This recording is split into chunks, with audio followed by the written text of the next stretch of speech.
सभी श्रोताओं को जय श्री राम। श्री रामचरितमानस के बालकांड के 11 दोहे से लेकर 20 दोहे के बीच में आप सभी का स्वागत है। चलते हैं चौपाई की तरफ। गई बहोर गरीब नेवाजू, सरल सबल साहिब रघुराजू, बद बुध बरनई हरि जस अस जानी, करई पुनीत सुफल निजबानी। वे प्रभु श्री रघुनाथ जी गई हुई वस्तु को फिर प्राप्त कराने वाले गरीब नवाज दीन बंधु, सरल स्वभाव, सर्वशक्तिमान और सबके स्वामी हैं। यही समझकर बुद्धिमान लोग उन श्री हरि का यश वर्णन करके आपकी वाणी को पवित्र और उत्तम फल, मोक्ष और दुर्लभ भगवत प्रेम देने वाली बनाते हैं। तेहि फल बल मैं रघुपति गुण गाथा, कहियो नाम राम पद माथा। मुनई प्रथम हरि कीरति गाई, तेहि मग चलत सुगम मोहि भाई।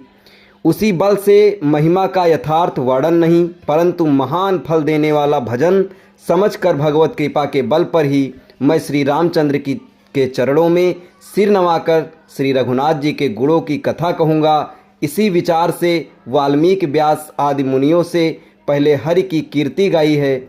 भाई, उसी मार्ग पर चलना मेरे लिए सुगम होगा।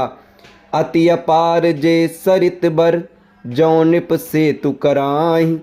चढ़ी पिपीली कहूँ परम लघु, बिनु श्रम पार ही जाई।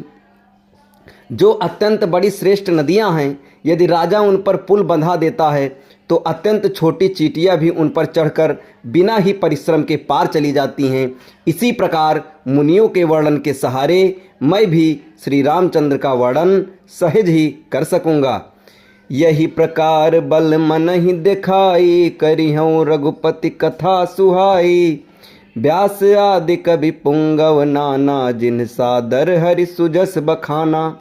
इस प्रकार मन को बल दिखलाकर मैं श्री रघुनाथ जी की सुहावनी कथा की रचना करूंगा। व्यास आदि जो अनेकों श्रेष्ठ कवि हो गए हैं, जिन्होंने बड़े आदर से श्री हरि का सुयस वर्णन किया है। कवि वंदना।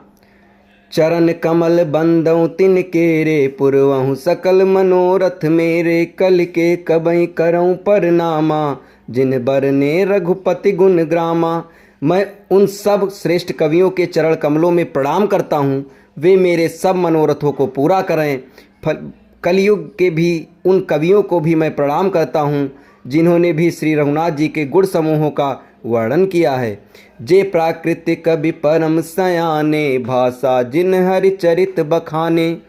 भय जे आई जे होई हैं आगे, प्रणवऊ सबई कपट सब